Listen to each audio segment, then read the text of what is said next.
O aumento dos atendimentos do SAMU para casos de suicídio e das publicações sobre o tema nas redes sociais alertam para um agravamento dos transtornos mentais durante o período da pandemia, refletindo uma tendência mundial.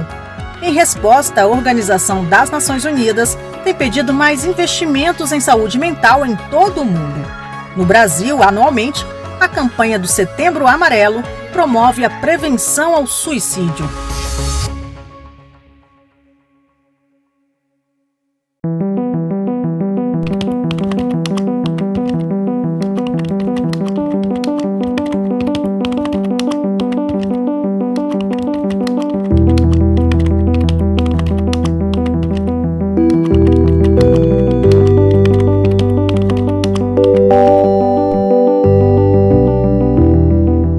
A nossa formação, desde as nossas séries iniciais, ela sempre está focada naquilo que a gente, pensando em uma profissão. Você é formado para ter uma profissão.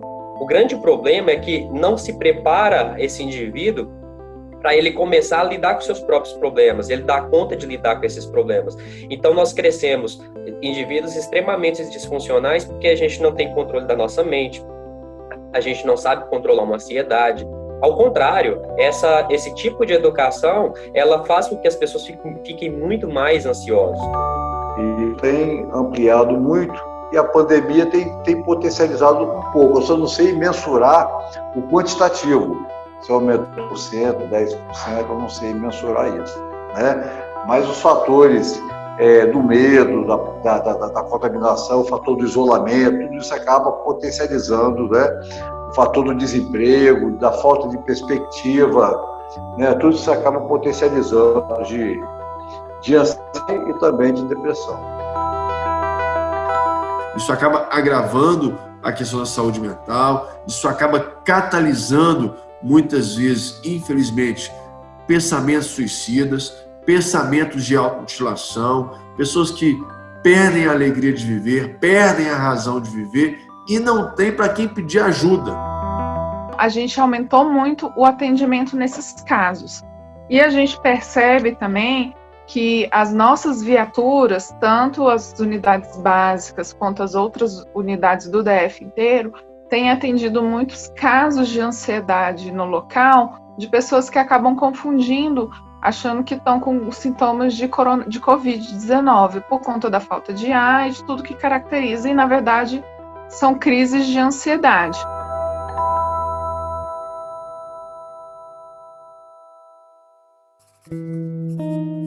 São números assustadores e é uma realidade que está mais próxima do que nós imaginamos. E muitas vezes, a maioria delas, silenciosa, ou seja, alguém do nosso lado, alguém dentro da nossa casa, nosso seio familiar, um amigo, alguém que está no nosso grupo de WhatsApp, está passando uma situação tão delicada emocionalmente, na sua mente, na sua alma, não consegue procurar ajuda, não consegue colocar isso para fora, não consegue se tratar, seja esse tratamento uma intervenção médica, seja isso compartilhando uma situação com alguém da sua confiança, não consegue procurar ajuda e acaba, muitas vezes, colocando fim à própria vida. Hoje nós já temos profissionais de todos os estados do Brasil, nós somos mais de 6 mil profissionais. E as demandas que mais aparecem, principalmente a ansiedade, ela é o foco do momento, mas nós temos uma demanda um pouco preocupante. Quase 80% das demandas são relacionadas à ideação suicida. Estamos com um projeto já rascunhado, que queremos aprovar ainda esse ano, para incluir a prevenção ao suicídio como política pública nas políticas públicas de juventude, porque o número de tentativas de suicídio entre a juventude é extremamente assustador. A gente fez um levantamento aqui no nosso sistema e a gente percebeu que o que aumentou massivamente de atendimento, tanto dessa nossa viatura, quanto da nossa baia de teleatendimento, que é a que fica aqui na Central de Regulação Médica, junto com os médicos reguladores, foram os casos de ansiedade, chamando atenção para casos infantis e pessoas idosas. idosos também têm um alto índice de ideação suicida e depressivo, até pelo fato do momento, né, que é aquela questão de lidar com a finitude. Agora, mais do que isso, né, são os pais ficarem atentos nos filhos, é o cônjuge ficar atento no seu cônjuge, né, o marido na esposa, a esposa no esposo, né, os colegas de trabalho também com seus colegas, porque muitas das vezes eu acredito que, de fato, a solução vem sim pela intervenção médica, mas existem também muitos casos que a intervenção, a cura, né, essa esperança, um reavivar da vida, da alegria, do propósito, vem também pela atenção das pessoas que estão ao redor, né, em especial da família. Então, assim, lembrando que o Brasil é o país que tem o maior índice de depressão da América Latina e o 8º em suicídio do mundo. Daí a importância do Setembro Amarelo, que não é o único mês do ano que nós trabalhamos isso, mas é um mês simbólico, um mês de gesto, um mês que encoraja, que incentiva as pessoas a procurarem por ajuda, a se tratarem, a levantarmos com a voz, talvez ainda mais forte, a celebração da vida e a prevenção ao suicídio. Às vezes existe a dificuldade da gente caracterizar a tentativa de suicídio. Por exemplo, às vezes a pessoa joga o carro contra outro carro com a tentativa de morrer. A gente não sabe, não ficou sabendo disso e entra para a gente como um trauma, como um acidente. Então existe essa subnotificação mesmo.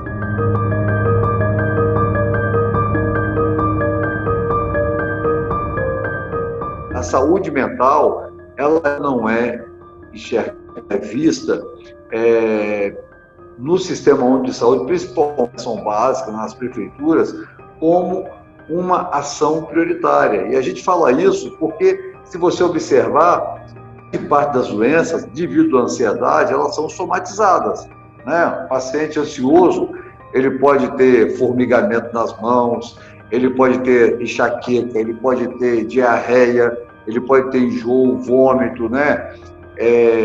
Dores musculares, certas alterações, e ocupando o sistema de saúde, profissionais especialistas, e se tivesse um bom sistema na atenção básica da saúde mental, eu tenho certeza que muitos desses quadros seriam reduzidos. É uma ilusão nossa achar que o poder público vai resolver todos esses problemas. Não vai. O poder público pode, aliás, deve melhorar. Nós devemos sim investir mais em saúde mental, devemos sim ter mais profissionais capacitados no Sistema Único de Saúde para atender a população brasileira. Precisamos sim de mais orçamento no que tange também a saúde mental. Aqui no SAMU, o nosso núcleo ele é composto por 2 componentes. Primeiro, uma viatura, que é uma ambulância, uma unidade de suporte avançado, que é tripulada pelo condutor, pelo enfermeiro, pelo psicólogo ou assistente social e pelo médico com especialização em psiquiatria.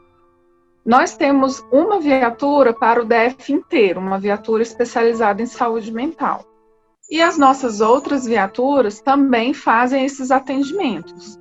Isso significa que o nosso número de atendimentos, por exemplo, que eu colhi aqui no primeiro semestre deste ano, em surtos psicóticos, não apenas do nosso núcleo, mas também dos outros, foi uma média de 6.600 atendimentos. É um dos atendimentos que a gente mais faz no SAMU, são surtos psicóticos. Uma grande parte dos pacientes que vão para as UPAs, o pronto atendimento, são pacientes que poderiam ser resolvidos o seu problema na atenção básica, né? E acabam ocupando um espaço que poderia estar sendo ocupado por outro perfil de paciente. A gente assiste de março para cá a questão da pandemia, não apenas do Brasil, mas do mundo. E muitas pessoas se trancando nas suas próprias casas, em função da recomendação do isolamento social, as paradas das escolas, universidades, muitos locais de trabalho também adotando o home office, o trabalho de casa, Então a vida, ela muda muito. E muitas pessoas tiveram uma certa dificuldade em se adaptar a esse novo momento, ainda que provisório, ainda que momentâneo. Mas é verdade que esse novo momento confinado, distante de pessoas queridas, amigos, familiares, colegas de trabalho, ele faz e gera muitas consequências na nossa psique, na nossa mente, na nossa alma, nos nossos sentimentos. Porque nós, até então, nós tínhamos a nossa famosa válvula de escape, porque nós tínhamos um problema dentro de casa. Normalmente nós saíamos para a rua, íamos trabalhar ou conversar com outras pessoas e acabávamos esquecendo esses problemas. E aí nós começamos a enfrentar isso de uma forma diferente, porque as pessoas que tinham uma fobia, inclusive de si mesmo, elas começam a ter esses atritos com elas mesmas, porque agora elas têm que conviver com as imperfeições delas, conviver talvez com as imperfeições das pessoas da sua família, do seu convívio do dia a dia, e começar a lidar com isso. E muita gente, elas não dão conta de fazer esse processo. Outras, principalmente quem mora só, né, tem a dificuldade de lidar consigo mesmo. Eles não têm a experiência desse estar consigo. E o grande problema nessa situação é que, como eles não dão conta de fazer isso, eles começam a caminhar para questões disfuncionais. Aí você vai ver pessoas descontando na comida, problemas de insônia seríssimos, depressões aí extremamente severas. E aí você começa a ver que vai criando um bolo de neve nessas situações todas, e se essa pessoa não procurar um atendimento, um tratamento, elas começam a ter muitos problemas sérios advindo desse processo.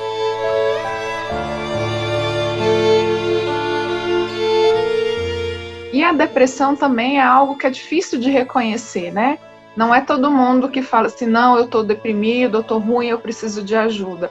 Precisa de uma certa crítica, de uma certa percepção para a pessoa poder chegar nesse ponto. Muitas vezes ela se acostuma com angústia, ela costuma estar ansioso, ela acha que é normal ficar irritado e agressivo sempre, então ela acaba achando que está tudo bem com ela, que os outros que são o problema. Então muitas vezes o nosso trabalho aqui é de acolher a família, acolher as pessoas que ligam para pedir ajuda por um familiar, tentar explicar que existem formas de ficar um pouco melhor, que é possível uma avaliação com um psicólogo e, dependendo do critério, com um psiquiatra, para poder ajudar, porque a saúde mental ela não é diferenciada da nossa saúde clínica, né? O nosso cérebro, as nossas emoções, o nosso coração, os nossos órgãos, está tudo conectado. Então, o que a gente tem observado é que, infelizmente, a gente esqueceu que existem outras patologias. E a psiquiatria sofreu muito com isso, os pacientes com transtornos emocionais, porque, como eles estavam sendo atendidos no ambulatório, os ambulatórios basicamente pararam de fazer atendimento, né? Ao invés de tomar o cuidado necessário dos protocolos, de não ter aglomeração, de ter os cuidados especiais, que poderia estar continuando a atender, tanto que eu não parei de atender meus pacientes, né? Eu continuei atendendo, lógico, tomando todo o cuidado necessário, uso de máscara, né, fazendo asepsia, não aglomerando pacientes, né? Mas era preciso que a gente continuasse o atendimento. Infelizmente, não só na saúde mental, como em outras áreas, o paciente ficou sem atendimento. Temos também um desabastecimento nas farmácias do SUS para pacientes que fazem uso de medicação com ansiolíticos, antidepressivos, né? Porque são medicamentos que normalmente você faz de forma de uso contínuo. No relatório, inclusive, da OMS, a gente já tem esse alerta desde o início da pandemia com a experiência dos outros países. Fala-se muito que é importante investir massivamente na estrutura de atendimento em saúde mental, pensando que a população, principalmente os profissionais de saúde, quanto a população infantil e a população de idosos, vão entrar em sofrimento agora, e mais para frente teremos os jovens que vão ficar com todo o estresse pós-traumático dessa pandemia. E aí vai ser um boom de saúde mental, de transtorno mesmo.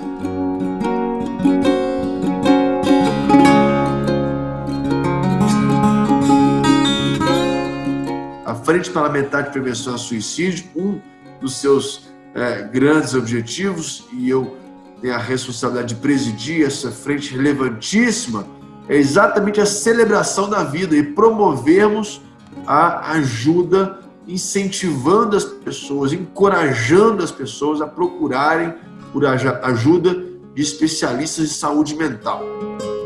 Então, é fundamental. Se caso a pessoa tenha dificuldade financeira e não tem muitos recursos para fazer isso, aí tem projetos como Psicologia Solidária, dentre outros projetos também, que oferecem atendimentos gratuitos, ainda que seja num formato de plantão psicológico, né? E quando a gente fala de plantão psicológico, a gente está falando de um processo um pouco mais breve, e aí de 3 a 4 sessões, podendo até estender dependendo da situação, mas já é alguma coisa para ajudar essas pessoas a pensar diferente, a mudar um pouco a perspectiva em relação ao problema. E dizer à população o seguinte, olha, nunca fica descrente de alguém que fala que vai cometer um suicídio. Leve a sério. A gente acha que está querendo chamar atenção, está querendo aparecer. A outra questão é o seguinte, nem todo paciente que vai cometer o suicídio, ele faz de forma que ele não informe previamente. Você vai observar que ele mudou o comportamento, que ele já não está fazendo aquela conduta que era anteriormente, que o olhar dele está mais triste, que ele está mais negativo, mais pessimista. Então, ele tem uma série de sinais, né, que mostrem que realmente ele não está bem, ele está precisando de socorro.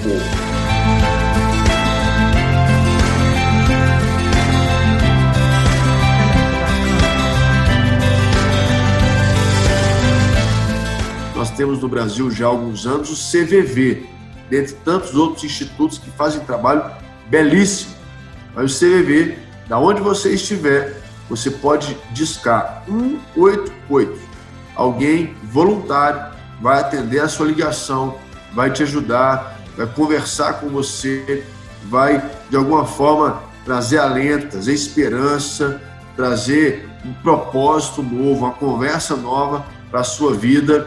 Então, eu quero sugerir, se você está nos assistindo, se você quer um atendimento imediato, rápido, agora, ligue para o 188 CVV, porque é uma das várias instituições que nós temos atuantes no nosso país que fazem um trabalho muito bonito de saúde mental. Muitas vezes o sofrimento mental encontra uma resistência na própria pessoa pela própria fragilidade de não querer se ver doente, não querer se ver em sofrimento, né? E a gente precisa desmistificar isso.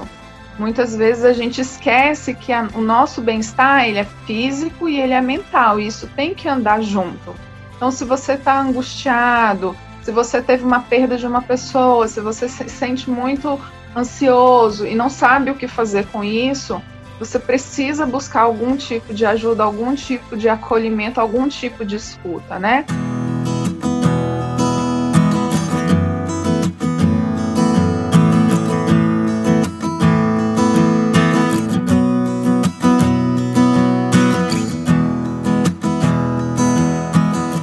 Aí nós temos outras questões que são extremamente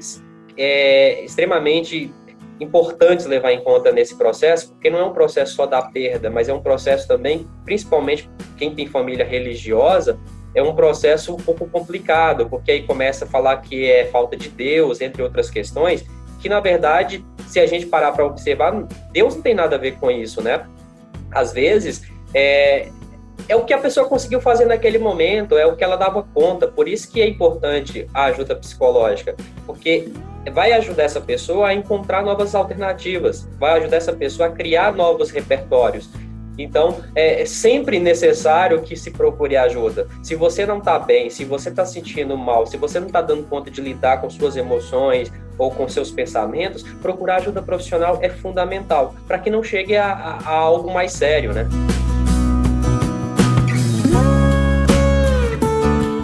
Também é papel da frente parlamentar exatamente levar essa ideia, né?